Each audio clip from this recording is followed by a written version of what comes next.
무형 CM 공모전을 준비하며 프로젝트 기획부터 실제 리모델링 사업이 진행될 때 얻을 수 있는 수익을 계산하는 것까지 리모델링 사업 제안서를 작성하는 프로젝트 하나를 온전하게 다룰 수 있는 경험이 되어 특별했습니다.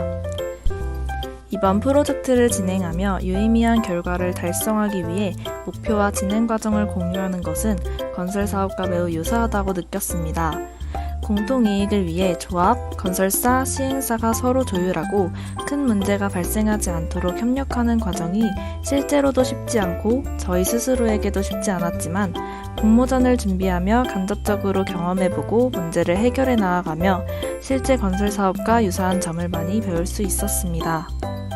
물론 학생으로서 준비한 사업 제안서이기 때문에 실무 경험이 부족하여 실제 사업에 적용하기엔 체계적이지 못한 부분이 있겠지만 이론으로만 배웠던 지식을 사업 제안서를 작성함으로써 단순 전공 공부만으로는 알 수 없는 값진 경험을 할 수 있었습니다.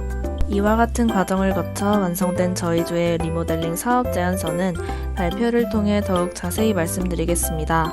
감사합니다. 네, JYP팀 지금 줌 접속이 끊겼나요?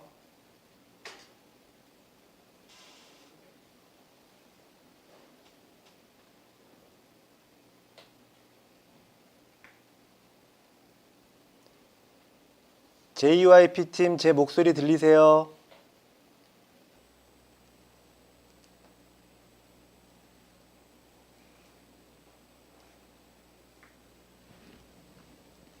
네, 들립니다.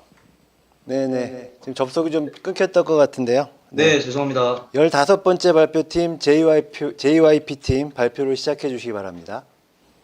네.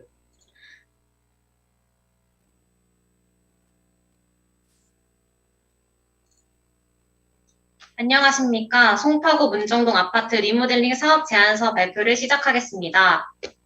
발표 순서는 프로젝트 요약, 리스크 관리, 프로젝트 결과 순으로 발표하겠습니다. 프로젝트의 주제를 선정할 때 저희는 사회적인 측면과 공모전에서 다루어지지 않은 주제에 초점을 맞췄습니다.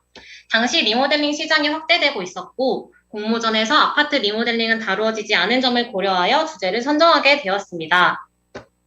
지역구와 아파트 단지를 선정할 때는 사업성을 고려해 강남 3구이면서 리모델링에 대한 수요가 큰 송파구를 선정하게 되었습니다. 사업지 선정에 대해 수치적으로 검토를 진행한 결과 70.4점으로 사업의 타당성을 입증하였습니다. 본 사업의 리모델링 후 사업 개요입니다. 수직 증축을 통해 24세대가 증가했고 수평 증축으로 세대당 면적 증가, 기존 세대당 1.12대였던 주차 대수를 세대당 1.79대로 늘렸습니다. 본 사업을 기획하면서 기존의 발주 방식으로는 각 주체 간 효과적인 정보 공유에 어려움이 발생하는 것을 느꼈습니다. 이는 곧 업무 지연 및 공기 지연으로 이어져 공사비 증가를 야기하므로 IPD 발주 방식을 해결 방안으로 제안하고자 합니다. IPD 방식의 초기 협업을 통해 프로젝트의 효율성을 극대화하고 프로젝트 과정에서 발생할 수 있는 리스크 관리 및 해결에 활용하였습니다. 다음으로 프로젝트 내 발생 가능한 리스크를 4가지로 축약하여 리스크 발생 요인과 대응 방안에 대해 검토하였습니다. 첫째는 사업 배경 리스크입니다. 노후 건축물의 개보수 진행 사업을 생각하면 재건축이 가장 먼저 떠오르며 선호도 역시 높지만 여러 항목들을 고려했을 때 본 사업지의 경우 재건축 사업성이 낮은 것을 확인하였습니다. 리모델링 시 용적률 제한이 없는 점, 분양가 상한제 적용을 받지 않아 수익률이 증가할 수 있는 점에 따라 최종적으로 리모델링 사업 추진을 결정하였습니다. 둘째, 조합 분담금으로 생길 수 있는 사업성 리스크입니다. 증축을 통해 일반 분양 수익이 없으면 높은 분담금으로 인해 사업성 확보가 어렵습니다. 하지만 본 사업지는 부지가 협소하여 별도 증축이 어려워 수직 증축 리모델링을 제안했습니다. 24가구 수직 증축 일반 분양을 통해 분양 수익을 얻어 수익성을 확보했고 결과적으로 인근 리모델링 단지와 유사한 수준으로 분담금을 맞춰 사업성 리스크를 해결했습니다. 셋째, 공사비 상승으로 인한 분양가, 분담금의 상승에 따라 조합과 시공사 간의 갈등으로 사업이 지연될 수 있어 이를 미리 검토할 필요가 있었습니다.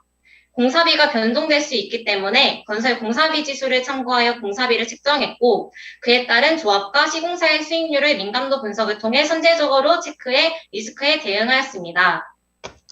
넷째, 조합 이주비 및 사업비 대출 규제로 사업자금 확보가 어려워져 사업의 불확실성이 증가할 수 있는 점을 확인하였고 허그 리모델링 보증과 그린 리모델링 이자 지원 제도를 활용해 그 부담감을 낮추고자 하였습니다. 허그 보증 승인으로 조합의 이주비 및 사업비 대출 시 금리 혜택 지원 및 대출이 용이하도록 하여 자금을 확보하였습니다. 또한 시공사에서 허그 보증으로 이중계약 방지 및 연대 보증이 불필요해져 최종적으로 사업 리스크가 감소될 수 있도록 하였습니다. 또한 단열 창호 성능 및 에너지 성능을 개선시켜 그린 리모델링 이자 지원 사업의 기준을 맞추었고 이를 통해 이자 지원을 받아 이주비 금융비용, PF 이자 등 총 사업비 자금 확보의 부담감을 낮추었습니다. 다양한 리스크를 예상하고 관리하면서 본 사업을 기획하고 진행한 최종 결과입니다. 설계면으로는 거주민의 쾌적한 주거 환경을 완성했으며 사업 수익 면에서도 본 프로젝트 참여자들의 상호 이익을 모두 만족시켰습니다. 최종 결과를 바탕으로 본 추후 발전 방향성입니다. 리모델링은 재건축 정비 사업보다 고도의 기술력으로 사업 초기부터 구설계도면 분석, 사업계획 수립 등 전문적인 설계 관리가 필요합니다. 따라서 CM을 적극 도입해 사업 전반의 효율을 높이고 그 예로 모형 CM의 조합원의 이익을 극대화하는 TSP 기술 지원 체계를 통해 프로젝트를 지원하는 등의 노력이 필요합니다. 다음으로 성공적인 프로젝트를 위해 광범위한 관리가 필요합니다. 프로젝트 참여자 간의 의사소통, 민원관리, 설계 변경 관리 등 선제적으로 리스크를 CM을 통해 관리해야 합니다. 마지막으로 프로젝트 내 한계에 대한 고찰입니다. 첫째, 실제 현장에서 생기는 변수가 정확하게 고려되지 않았지만 추후 전문적인 과정을 통해 정확한 결과를 도출할 수 있을 것입니다. 둘째, 리모델링 사업의 한계로 평면 설계의 다양성이 부족하지만 이는 내륙벽 철거 관련 법안이 통과된다면 해결될 수 있는 사안으로 예상됩니다. 마지막으로 이주비 대출, LTV 규제, 그리고 취득세 또는 멸시 기간 동안 이중으로 부과되는 재산세 등에 의해 사업 추진에 어려움이 발생할 수 있고 이는 조세 제도 및 리모델링 특별법과 관련된 정책 발전으로 해결돼야 합니다. 지금까지 발표를 마치겠습니다. 감사합니다. 네, 발표 잘 들었습니다. 심사위원께서는 질의해 주시기 바랍니다. 네, 발표 잘 들었습니다. 서울 송파하고 분당이 사실 리모델링은 가장 선도적인 지역이에요. 우리나라 전체로 봐도. 그렇다는 거는 이제 자료도 가장 많다라는 거거든요. 기존 자료를 활용한 부분하고 그다음에 기존 자료를 본인들이 좀 개선시켜서 뭐 응용하거나 이렇게 이제 제안서에 담은 부분하고 순수하게 창의적으로 본 팀에서 정말 우리가 고민해서 만들어낸 거다라는 걸 좀 구분해서 설명해 주실 수 있나요? 먼저 송파구와 분당에서 리모델링 사업이 가장 많이 추진되는 것을 알고 있었고, 그 중에서도 저희는 분당보다는 송파구에 저희 사업지를 선정을 했기 때문에 송파구에 위치해 있는 송파 오금 아남이나 송파 성지 아파트를 위주로 자료를 조사하고 그에 따라서 사업성 검토도 진행을 했습니다. 그래서 정확하게는 분당군 위주로는 그 두 개의 아파트를 참고해서 진행을 하였고 전체적인 사업비 계산에 대해서는 광교에 있는 상현마을 현대 아파트를 참고해서 계산을 진행을 하였습니다. 그리고 그 이외로 저희가 창의적으로 조사를 한 거에 대해서는 그린 리모델링 이자 지원 사업을 원래 리모델링 아파트에서는 도입을 하지 않았는데 저희가 조금 더 고려를 해서 이거를 통해 이자에 대한 지원을 해서 조금 더 사업성에 대한 부담감을 낮추고자 하였습니다. 예, 잘 들었습니다. 이제 그 리모델링이라고 하는 게 이제 크게 보면 환경에 대한 여러 측면이나 이제 지금 우리가 앞으로 여러 가지 측면을 고려할 때 분명히 많이 해야 되는 방법이긴 한데 실제로 리모델링 공사를 한 건설회사 얘기를 들어보면 공사의 난이도가 굉장히 높다고 그래요.